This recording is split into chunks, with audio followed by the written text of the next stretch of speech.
Aujourd'hui, je vous fais un retour d'expérience de ça, le GPS Wahoo Element Roam. Et salut à tous, ça fait presque 3 ans que j'ai ce GPS, puisqu'il est sorti en juillet 2019 et je l'ai acheté quasiment à sa sortie.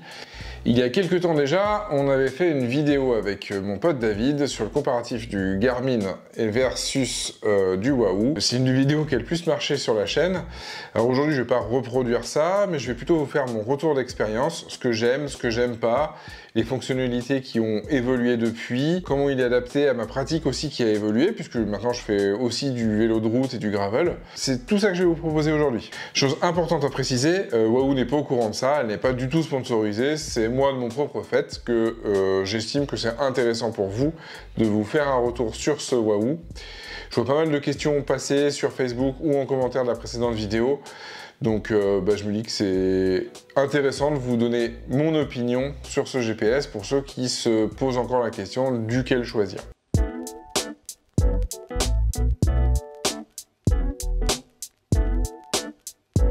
Première grosse caractéristique importante pour un GPS, pour moi toujours, c'est sa lisibilité. Le Wahoo, il a la particularité d'avoir un écran de type liseuse qui fait 2,7 pouces, qui est en Gorilla Glass, qui est en couleur.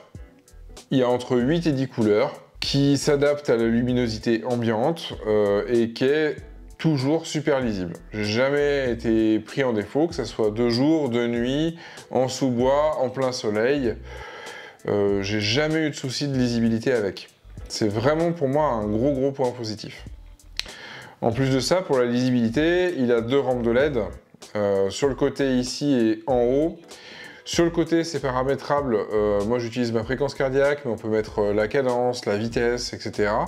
Avec une jauge qui change de couleur et qui indique où on en est. Ça marche aussi pour les segments Strava, pour ceux qui utilisent ça, puisqu'on peut voir si on est en avance ou en retard sur notre PR ou sur le COM. En haut, on va avoir des LED aussi qui vont surtout servir à l'indication de la direction quand on se fait guider. C'est-à-dire que ça va circuler à droite ou à gauche selon là où on doit aller, en vert si on est sur le bon chemin, en rouge si on se trompe de chemin, en orange s'il y a un segment Strava. C'est assez lumineux et c'est très pratique. Personnellement, moi j'utilise beaucoup pour surveiller ma fréquence cardiaque. Ça permet de lever le pied quand on voit que c'est vraiment trop dans le rouge. Donc je trouve ça très intéressant. Et à ma connaissance, il n'y a que le Wahoo qui fournit ce genre d'indication et d'indicateurs plutôt. Et je trouve ça vraiment sympa. En termes de données affichables, on a 11 champs, jusqu'à 11 champs qui peuvent être affichés sur chaque page, qu'on peut zoomer à volonté. Donc du coup, c'est aussi très lisible. D'autant plus qu'ils ont rajouté la fonctionnalité Summit, qui permet d'afficher sur la pente, alors je ne sais pas si vous voyez, mais qui permet d'afficher sur la pente la dénivelée en couleur.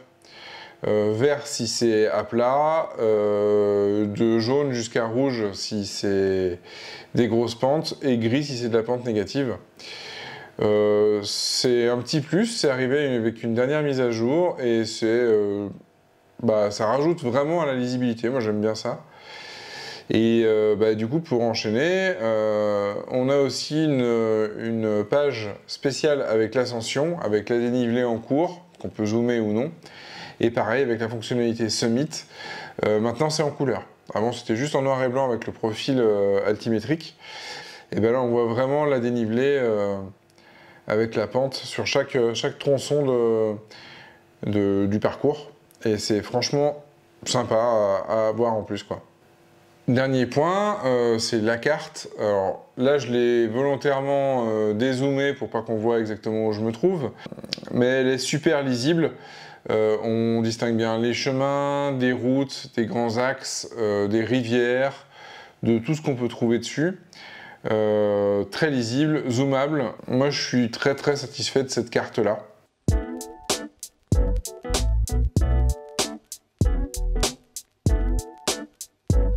Du coup, ça me fait une transition toute trouvée pour la deuxième famille très importante pour moi pour un GPS, c'est ce pourquoi il est fait, c'est la navigation. Alors je vous disais que la carte était très lisible. Ce qui est important à savoir aussi, c'est que sur le Wahoo, les cartes sont intégrées directement dedans. Elles ne sont pas à rajouter de manière payante comme ça peut l'être sur le Garmin. La mémoire n'est pas suffisante pour stocker toutes les cartes du monde entier, donc il faut choisir. Moi j'ai mis toute la France et quelques pays d'Europe. C'est amplement suffisant et puis du coup ça peut se changer à la volée si jamais on a un voyage qui est prévu. Donc c'est tout simple avec l'application, on reviendra dessus, hein, sur le paramétrage avec ça. Oui, il n'y a qu'un seul fond de carte possible. C'est pas comme sur Garmin où on peut avoir des fonds de carte, soit Garmin, soit des fonds de carte tiers qu'on peut mettre. C'est ce que je mets sur ma Phoenix Garmin. Mais sur le Wahoo, il n'y a que les cartes Wahoo qui sont dedans. Mais franchement, je vois pas d'intérêt de les changer parce que, comme je le disais, elles sont super lisibles. Au niveau guidage, sur le GPS, on va pouvoir choisir le type de vélo qu'on va faire, c'est-à-dire du VTT, de la route ou entre les deux de l'hybride, grosso modo du gravel. Ça va influer sur plusieurs choses, plusieurs types de guidage. Alors le premier, ça va être un guidage simple avec un parcours chargé dans le GPS. Là, il va suivre le parcours, indiquer si on tourne à droite, si on tourne à gauche, le nom des rues également. Et le type de vélo va agir si on a demandé un recalcul de l'itinéraire, il va recalculer en fonction de ce qu'on a demandé. Si on a un vélo de route, il va essayer de ne pas faire passer par les chemins, par exemple. On a d'autres possibilités de guidage également. On va pouvoir choisir un point sur la carte. On va pouvoir choisir des destinations préenregistrées, typiquement mon domicile, mon travail. Directement dans une liste déroulante, on peut aller les choisir. Et ça va calculer l'itinéraire directement à partir de là où on se trouve, en fonction du type de chemin ou de route qu'on a choisi. Et là, j'arrive à un gros point négatif du GPS. Je vous disais, on peut choisir sur l'appareil le type de vélo qu'on a. Par contre, il n'a pas de gestion de profil. C'est-à-dire qu'on ne va pas dire, aujourd'hui je vais faire du vélo de route, demain je vais aller faire du VTT, et en fonction de ça, je vais choisir telle activité qui va me changer mes pages en fonction de la machine qu'on va prendre. Et ben non. C'est toujours les mêmes pages pour toutes les activités. Ce qui est problématique, puisque du coup, moi, sur mon vélo de route, j'ai un capteur de cadence que je n'ai pas sur mon VTT. Sur mon VTT électrique, j'ai un dérailleur AXS que je n'ai pas sur les autres vélos. Donc je me retrouve avec des champs qui ne sont pas animés. Quand je prends un vélo où j'ai pas l'équipement, et inversement, j'aurais bien aimé qu'il y ait une gestion de profil, de dire, tiens, je prends mon vélo route, donc j'ai tel équipement qui sont activés, j'ai ma carte qui est réglée de telle ou telle façon, et là, c'est pas le cas. C'est un seul type de données, enfin, on peut faire autant de pages que l'on veut, mais ces pages-là seront communes aux différents types de vélos. Le type de vélo ne va influer que sur le calcul ou le recalcul de l'itinéraire. C'est d'ailleurs incompréhensible qu'en 2022, il n'y ait pas une gestion de profil. Ça, je ne comprends pas. Peut-être que ça arrivera, mais vraiment gros point négatif. Pour continuer sur la navigation, il y a quelque chose qui est très important aussi, évidemment, c'est la précision. Alors là, il y a les 4 systèmes de positionnement qui sont possibles. On a GPS, on a GLONASS, on a Baidu et on a le dernier, je ne sais plus lequel c'est, je regarde mes petites notes, c'est QZSS. Grosso modo entre GPS et GLONASS, parce que c'est ceux qui sont actifs en France, si je ne dis pas de bêtises, on a une précision qui est relativement bonne. Parfois, il galère un petit peu sous les arbres dans pleine forêt, ce qui est normal du coup, mais relativement assez bonne précision, bien meilleure que la montre. Et encore largement au-dessus d'un téléphone par exemple. Au niveau précision aussi, on a au niveau de l'altitude un GPS barométrique qui est censé être super bien. Alors je dis censé, maintenant on a une précision qui est très bonne, qui me donne les mêmes valeurs en montée qu'en descente, à quelques, genre 2-3 mètres près, donc ça veut dire que c'est relativement précis, qui me donne des valeurs qui sont proches de ma Garmin, qui me donne des valeurs qui sont proches de ce qu'on fait en recalcul Strava. Donc pour moi, on est arrivé à une précision qui est acceptable, ce qui n'était pas le cas au début. Quand je l'ai acheté en 2019, j'avais des écarts de dénivelé, parfois de 20%. Ça m'est arrivé d'avoir 200 mètres de dénivelé qui partaient sur 1000 mètres. Ce qui est énorme. J'ai ouvert un ticket au support qui m'a dit que c'était normal. J'avais pas bien compris à l'époque. Et puis au fil des mises à jour, ça s'est vraiment affiné. Et puis aujourd'hui, c'est, je trouve, parfait.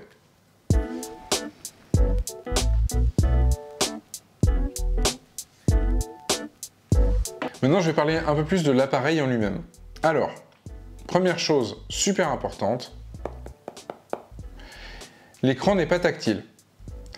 Le GPS s'active avec des boutons qui se trouvent en bas, sur le côté pour zoomer, et un bouton menu ici. C'est des gros boutons. Moi, je trouve que c'est un gros point positif. C'est en partie ce qui m'a fait choisir ce GPS-là à l'origine quand je l'ai pris en 2019. C'est le fait qu'il soit pas tactile. Alors, vous allez me dire, mais oui, mais pas tactile. Et ben, en fait, ça veut dire que ça marche tout le temps. Ça marche quand il pleut, ça marche quand on transpire dessus, ça marche quand on a des gros gants en hiver. Il n'y a pas de problème d'activation du GPS, d'appuyer sur un bouton pour le déverrouiller ou autre. Là, on a directement les boutons qui sont actifs tout le temps, par tout temps, n'importe comment. Et pour moi, c'est un vrai gros point positif d'avoir pensé à faire quelque chose qui ne soit pas tactile. Je vous parlais de l'utiliser sous la pluie, ben, il est étanche, il est IPX7. IPX7, pour rappel, la norme, ça veut dire qu'il peut être immergé sous 1 mètre d'eau pendant 30 minutes. Ça, à moins de se jeter dans un canal, normalement, ça n'arrive pas. Moi, je l'ai utilisé sous la neige, sous la pluie, parfois des pluies torrentielles. Je ne sais pas si vous avez vu la vidéo où j'ai fait en VTT au lac de Monténard. On est resté un paquet d'heures sous la pluie. Aucun souci. Au niveau autonomie, il est donné pour 17 heures. Je vous avouerai que j'ai jamais fait de sortie aussi longue que ça, mais je le charge tous les 3-4 sorties et j'ai aucun souci. Donc je pense que je suis entre 15 et 17 heures. Je pense que c'est assez réaliste. Sur les forums, que ce soit Facebook ou autre, les gens qui en ont, ils constatent que il tient bien ces 17 heures annoncées. J'ai lu que certains avaient eu des soucis de bugs de GPS qui plante quand on fait plus de 300 km par exemple, ou ouais, quand on atteint les 17 heures, où il fige, donc il faut l'éteindre et le rallumer, il reprend la trace en cours, mais des fois il la duplique. Moi j'ai pas constaté ça, mais je l'ai lu, donc je préfère vous le dire. Et puis oui, dernier point aussi, donc j'ai pas dit, mais c'est que donc on a un port micro USB, donc pas très moderne, hein, mais il permet de recharger le GPS tout en l'utilisant avec une powerbank à côté.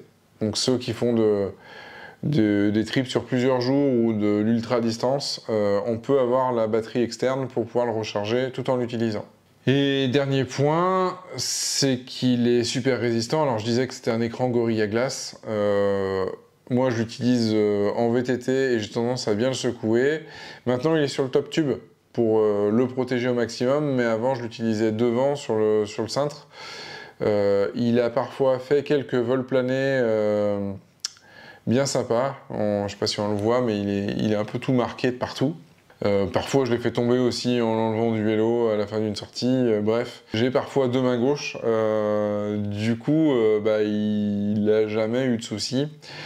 Hormis au tout début où je l'avais, où l'attache qui est derrière, je pense qu'elle avait un défaut sur le modèle que j'avais.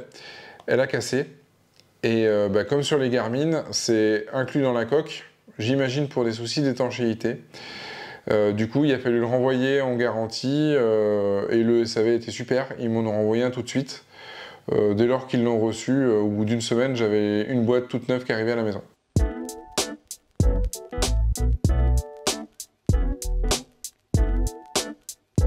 On enchaîne sur la connectivité. Comme beaucoup, il est compatible ONE+ et Bluetooth, ce qui permet de connecter différents appareils. Moi, je le disais tout à l'heure, j'utilise un dérailleur AXS, donc le dérailleur électronique, qui se connecte dessus pour voir la vitesse sur laquelle on se trouve en temps réel. C'est gadget, hein, je l'ai mis juste pour voir comment ça marchait. J'utilise une ceinture cardio. Historiquement, j'utilisais la ceinture Wahoo. Donc Wahoo, avec Wahoo, forcément ça marche du premier coup. Je l'ai changé pour une Garmin, la HRM Pro, qui fonctionne aussi bien, voire mieux que la Wahoo. Pas de souci de connexion dessus, elle est connectée en ONE+. Et oui, le capteur de cadence que je disais tout à l'heure, c'est un Magen S3, capteur assez basique, mais pareil, ça marche très bien. Autre connectivité Bluetooth, il est connecté au téléphone. Ce n'est pas une obligation, hein, on peut très bien rouler sans le téléphone. Le téléphone va servir à partager la position en temps réel avec le Live Track à des contacts prédéfinis ou des contacts à la volée. Et le téléphone va servir également à recevoir des notifications. Notifications d'appels, notifications d'email si on le souhaite, des différents types de messagerie, SMS, WhatsApp, Signal, Messenger, etc., etc. Il y a une fonction ne pas déranger où on peut régler le nombre de minutes pendant lesquelles on ne veut pas être dérangé, et avec un petit bouton, quand on a une notif, on peut couper ça.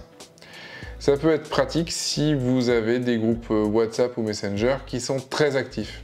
Et j'en ai beaucoup, tout le temps.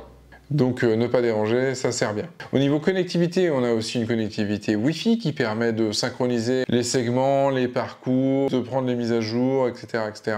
Et puis on a aussi une connectivité avec les différentes applis, donc les classiques, hein, Strava, Komoot, Relive, etc., etc., qui permettent de publier automatiquement un tracé quand il est terminé, enfin un parcours quand il est fini, ou dans l'autre sens, quand on dessine un parcours sur Strava par exemple, ça permet de l'avoir directement sur le GPS pour l'utiliser.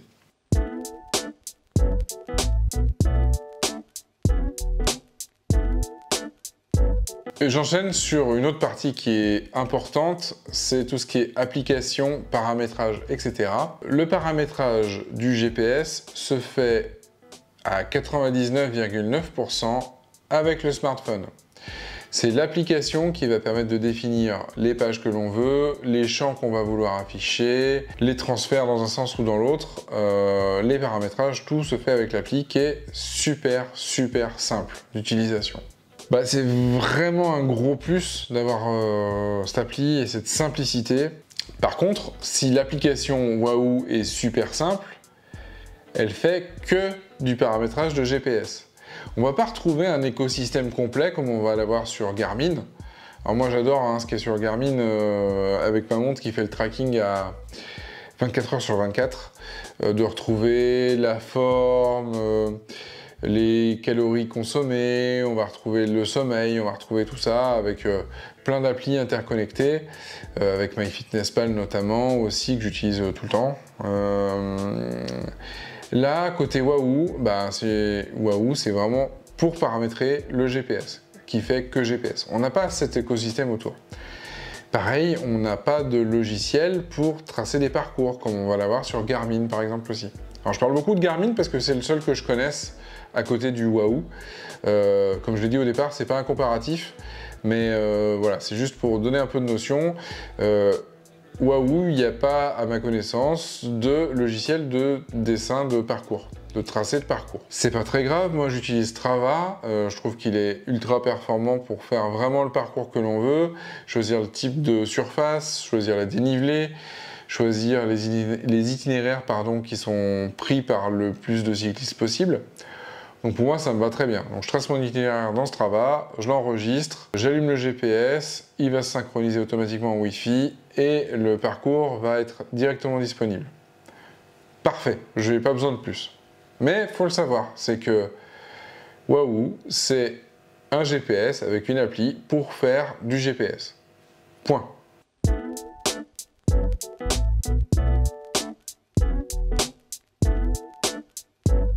Et puis, dernier point, alors je l'ai appelé divers sur mes notes, c'est tout ce que je ne savais pas où classer.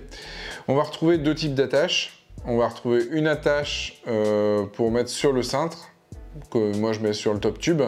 C'est juste un petit rond sur lequel on va clipser le GPS. Et puis on va retrouver une attache un peu plus aéro, qui est super bien faite d'ailleurs, qui va se mettre en prolongement de la potence. Plus destiné au vélo de route je dirais, puisque du coup ça met sur un VTT ça le met quand même bien de manière proéminente. Donc on retrouve ces deux attaches là dans le packaging de base, donc ça c'est super intéressant, pas besoin d'en racheter. Mais si on le souhaite, par exemple si on a 3 vélos comme moi, on peut en acheter au détail. C'est ce que j'ai fait pour le VTT électrique, j'en ai racheté un en plus pour pouvoir le mettre sur le top tube. Qu'est-ce que j'ai noté également? J'ai noté aussi qu'il gère des programmes d'entraînement. Si on veut faire du fractionné, si on veut faire de l'entraînement, des Tabata, des trucs comme ça, en vélo, il a tout un programme d'entraînement qui est interne. Je l'ai essayé une fois pendant le premier confinement, mais ouais, je préfère faire du home trainer. Je trouve que c'est plus ludique et c'est peut-être même plus précis avec les capteurs puissance, etc. Donc je l'utilise pas. Mais voilà, faut savoir qu'il y a ça dessus. Et puis je parlais de Home Trainer, il peut aussi piloter le Home Trainer de chez Wahoo, le Wahoo Kicker. Moi j'ai un Elite, donc je n'ai pas testé avec. Puis pareil, j'ai pas d'utilité puisque pour moi j'utilise Zwift, qui va très bien en fait pour faire tout ça. Donc voilà. Mais à savoir, ça marche avec le Wahoo Kicker.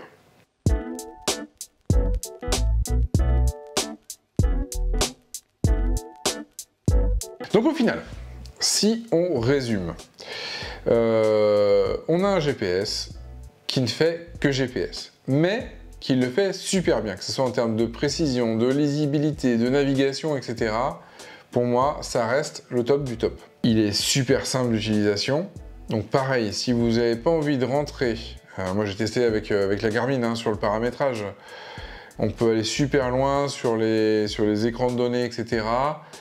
Mais ça reste quand même assez fastidieux. Avec le Wahoo, il n'y a pas de souci. On a les familles de capteurs, les machins. C'est super simple. Tout à l'appli, c'est parfait pour quelqu'un qui ne veut pas se prendre la tête. On a une navigation au top. Bon, ça, je l'ai dit juste un peu avant, mais je le redis parce que c'est vraiment bien.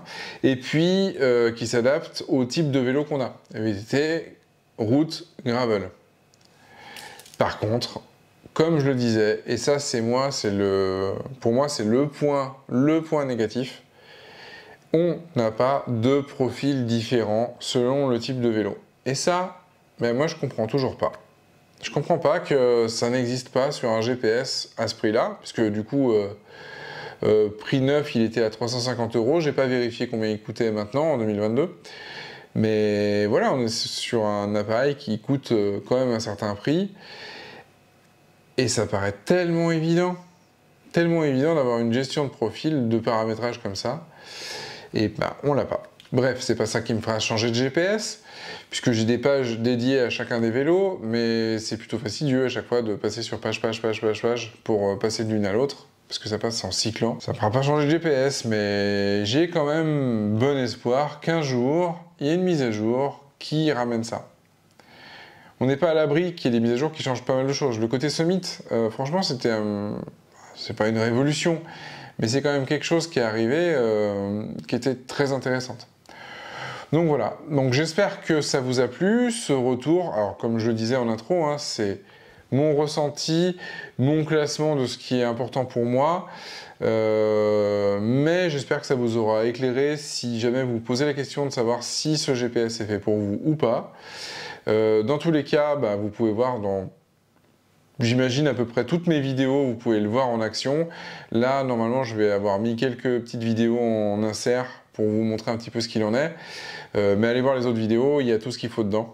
Si vous êtes nouveau sur la chaîne, n'hésitez pas à vous abonner, mettre un pouce bleu, ça aide le référencement, ça me motive, ça me permettra d'aller voir Wahoo et d'aller demander les nouveaux modèles quand ils sortiront pour les tester pour vous. Bon, je plaisante, c'est pas le but de la chaîne de faire de l'argent, mais voilà, ça m'aide de voir que je suis supporté, donc mettez un pouce. Allez, je vous dis à la prochaine, et comme dirait Nico, faites du vélo. Je reviendrai dessus, mais ça c'est mon dérailleur AXS qui est connecté dessus et qui permet de voir la vitesse sur laquelle on se trouve en temps réel. Ça va, merci. Comment se passe votre journée? Pourquoi il y a mon Google Home qui se déclenche?